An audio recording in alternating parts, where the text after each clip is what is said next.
కురుక్షేత్ర యుద్ధంలో కృపాచార్యుడు అనేటువంటి గురువు కౌరవుల పక్షాన నిలబడి దుర్యోధనుడికి యుద్ధం గురించి, యుద్ధ పరిణామాల గురించి, యుద్ధం వల్ల వచ్చే నష్టాల గురించి 17వ రోజు యుద్ధం తర్వాత అతనికి చక్కగా వివరిస్తున్నటువంటి సందర్భంలోనిదే హితోపదేశం. హితోపదేశంలో ఉన్నటువంటి కొన్ని అంశాలను ఇప్పుడు మనం చూద్దాం. ముందుగా మొదటి అంశం, కృపాచార్యుడు దుర్యోధనుడికి హితబోధ చేస్తున్నాడు. హితం అంటే మంచి బోధనను చేస్తున్నాడు. ఓ దుర్యోధన మహారాజా, రాజులకు యుద్ధం చేయడం కర్తవ్యం. యుద్ధ ధర్మాన్ని పాటించడం చాలా అవసరం. యుద్ధం వల్ల కీర్తి వస్తుంది, మంచి పేరు ప్రఖ్యాతులను సాధించవచ్చు. ఇది మీ ధర్మానికి వ్యతిరేకంగా నేను ఒక మాట చెప్పాలనుకుంటున్నాను.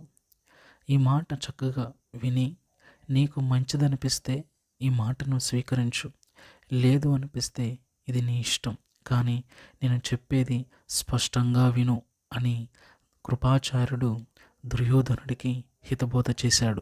రెండవ అంశంగా కృపాచార్యుడు పాండవుల శక్తిని తెలుపుట, అంటే మనం ముందుగా ఎవరితో యుద్ధం చేస్తున్నామో వారి యొక్క బలము సామర్థ్యము తెలుసుకోవాలి అన్న ఉద్దేశంతో కృపాచార్యుడు పాండవుల యొక్క శక్తిని వివరిస్తున్నాడు. ఓ దుర్యోధన మహారాజా, మన సైన్యంలో ఉన్నటువంటి భీష్ముడు, ద్రోణుడు, కర్ణుడు వంటి పరాక్రమవంతులు నీకు తెలియంది కాదు. అలాంటి వారిని చంపగలిగినటువంటి భుజబలము, దైవ బలము ఉన్నటువంటి వ్యక్తులు ఎవరో కాదు, ఈ పంచపాండవులే. సుమారుగా 17 రోజుల పాటు సాగినటువంటి యుద్ధంలో మన వాళ్ళు ఎంతోమంది వారి యొక్క ప్రాణాలు కోల్పోయారు. మన శక్తిని కూడా మనం కోల్పోయాము. మనలో చాలామందికి శరీరానికి గాయాలయ్యి శరీరం నుంచి రక్తధారాలు కారుతున్నాయి, కానీ పాండవులకు కూడా గాయాలయ్యాయి, కానీ వారి శరీరం మాత్రం మెరిసిపోతున్నాయి. ఎందుకంటే వారి పక్షాన ఉన్నది సాక్షాత్తు శ్రీకృష్ణ పరమాత్మ వారికి అండగా, తోడుగా, రక్షణగా ఉంది. కాబట్టి వారిని కంటికి రెప్పవలే ఆ శ్రీకృష్ణ పరమాత్మ రక్షిస్తూ ఉన్నాడు. అందుకే వారి యొక్క గాయాలు కనిపించట్లేదు, వారి యొక్క శరీరాలు ప్రకాశిస్తున్నాయి. ఓ దుర్యోధన మహారాజా, పంచపాండవుల్లోనే పరాక్రమవంతుడు అర్జునుడు సింహం వలె విజృంభిస్తున్నాడు. అర్జునుడు అగ్నిజ్వాల వలె మన శత్రు సైన్యాన్ని దహించి వేస్తున్నాడు. మన సైన్యంలో ఉన్నటువంటి సైంధవుడిని రక్షించాలని ద్రోణుడు, కర్ణుడు, అశ్వత్థామ వంటి మనమందరం ఏకమై అర్జునుడిపై బాణం వర్షం కురిపించిన అర్జునుడు మనల్ని ఎదుర్కొని సైంధవుణ్ణి అపహరించగలిగాడంటే అతను ఎంత పరాక్రమవంతుడో ఒకసారి ఆలోచించు ఓ దుర్యోధన మహారాజా. ఇకపోతే భీముని పరాక్రమం కూడా మనం చూడనేది కాదు. భీముడు అధికమైన భుజబలం కలిగిన వాడు.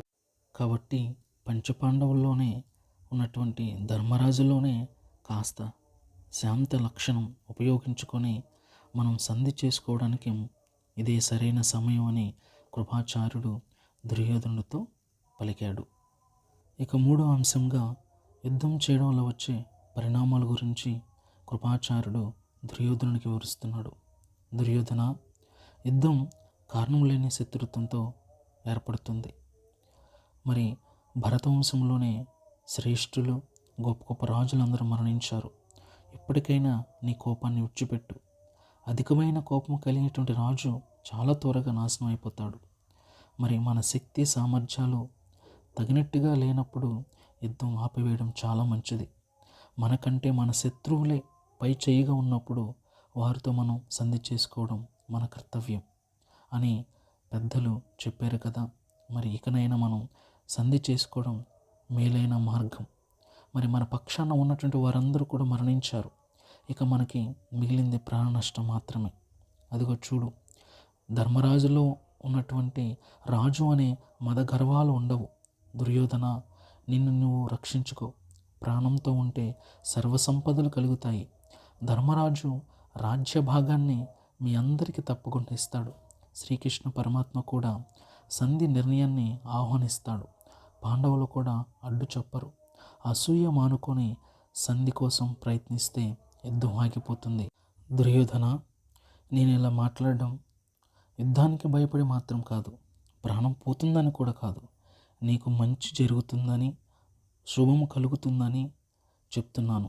నా మాట వినకపోతే తర్వాత నువ్వే బాధపడవలసి వస్తుంది అని కృపాచార్యుడు దుర్యోధనుడికి యుద్ధం, వాటి వల్ల వచ్చే పరిణామాల గురించి చక్కగా వివరించాడు.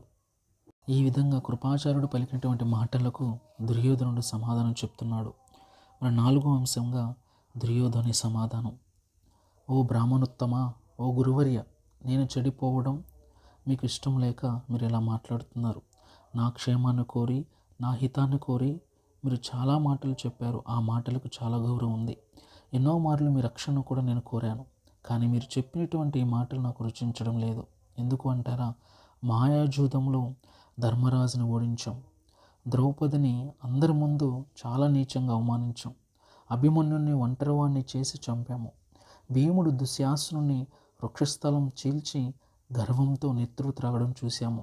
అలాంటి భీముడు నన్ను చంపుతానని ప్రతిజ్ఞ చేసినటువంటి వారి ముందు నేను సంధి చేసుకోవడం, ఇది వారికి భయపడినటువంటి వాడిని అవుతాను. కాబట్టి వారితో సంధి చేసుకోవడం కుదరదని దుర్యోధనుడు తన గురువైనటువంటి కృపాచార్యుడితో ఈ విధంగా పలికాడు.